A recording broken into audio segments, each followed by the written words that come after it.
Hi, Peter Bulker here, and welcome to today's edition of the Transition Guide. Now today I want to talk to you about paying off debt, and that is a topic that seems to be coming up time and time again. And I have a lot of people reaching out to me and saying, well, I'm so badly in debt, I don't know what to do. So I've put together a 5-stage plan on how you can get rid of debt. And really it starts at number 1. You see, debt is all about your relationship with money. It is your mindset around money. And the question you've got to ask yourself, from a mindset perspective, do you have a saver mindset or a spender mindset? And they're two really different ways of thinking. Savers are people that will think about, okay, I'm going to put this away, that away. They're very much cautious people.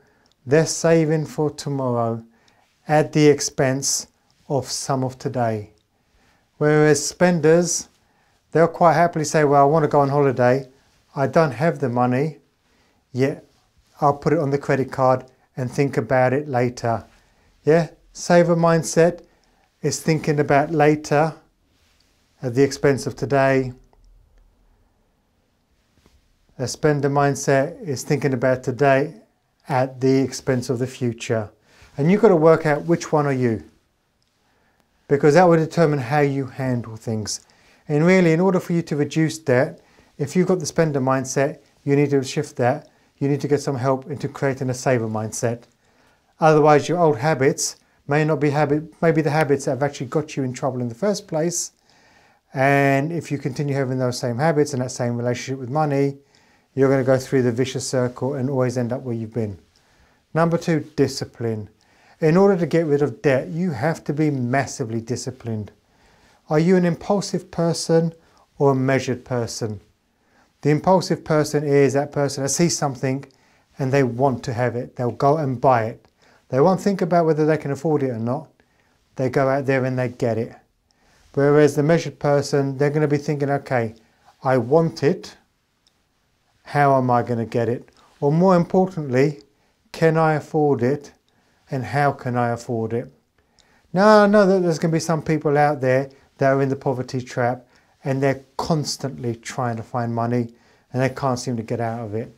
But I'll give you some tactics on that a little bit later. Number 3, value set. Are you exchanging time for money? So a lot of people say, yeah, but it's okay, I've got a job. So what am I supposed to do? I get paid this much an hour, I get this much a week, and that's what I have to live off. No, it's not what you have to live off. It's what you choose to live off. Yes, you may have to live off of that for now. But the question is going to be, do you have to live off that forever? No. But that requires change on your side. How do you go from exchanging time for money to exchanging value for money? So one of the things was, I used to work for McDonald's and I started off on something really pitiful. I think it was £1.30 an hour. And back then they had different sort of wage brackets for different age groups. You could have done the same job, but if you were under 18, you got massively paid less. Well, for 2 years, I could either bitch and moan about, well, that's my end and I'm going to have to just work on the really bare minimum wage, or I could do something about it. And in McDonald's, you had the opportunity of the more you learn, the more you earned. So the better you became, the more useful you became, whether you learned all the different stations, then each time you sort of become more trained, you got a pay rise.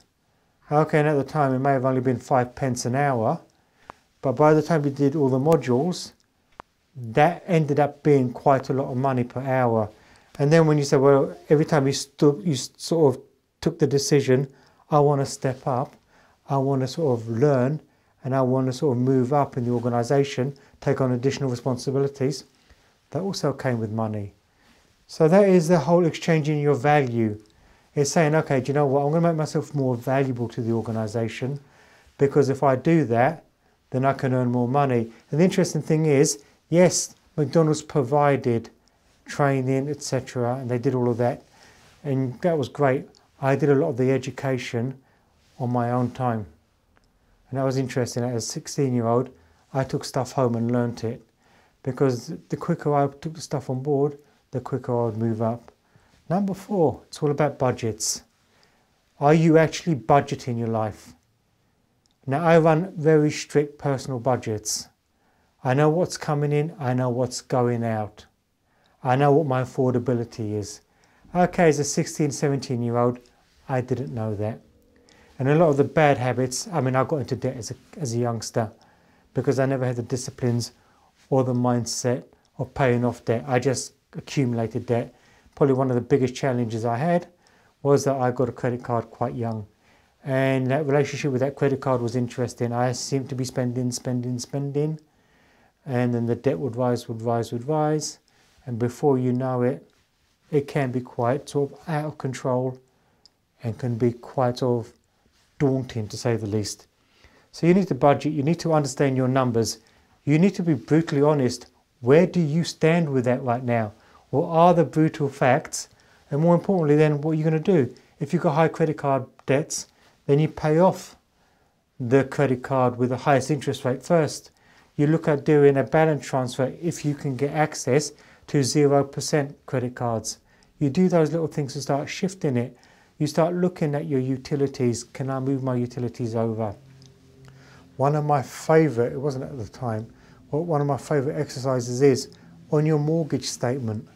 Look at your annual mortgage statement and look at how much interest you are paying per year for where you live. Then think about it and say, well, over the entire lifespan of a mortgage, how much interest are you going to be paying? And then start thinking, if you had a saver mindset, and I don't mean saving money in the bank, but if you had the saver mindset where you started to pay off a little bit overpayments on your mortgage, how much interest do you think you would save over a period of time? Do the exercise. It's frightening. And finally, I know that a lot of you have got a job, you're working hard, and you perhaps say, well, I've got nothing else, I can't do anything else, I'm just at my max. I want you to start thinking, what does your side hustle need to look like? How can you earn money for yourself on the side? And I don't mean going and getting a 3rd or 4th job for somebody else. What do you need to learn so that you can add value to yourself, so that you can start earning for yourself? We're in a beautiful age where we can do side hustles. You just need to work out where your gift is, what your side hustle can be, and how you can earn more. Now, we can go into far more detail on this. We don't really have the time to in this episode. But if you want any more information around how you can start paying off your debt, how you can start adding more value to your skill set so you can earn more because you've added more value to organisations, you need work around your mindset, head over to Borka.com and get in touch. And if you love today's episode, please like it, subscribe and share it so that others can benefit also. And finally, always remember that failing to learn is learning to fail, and please stay safe.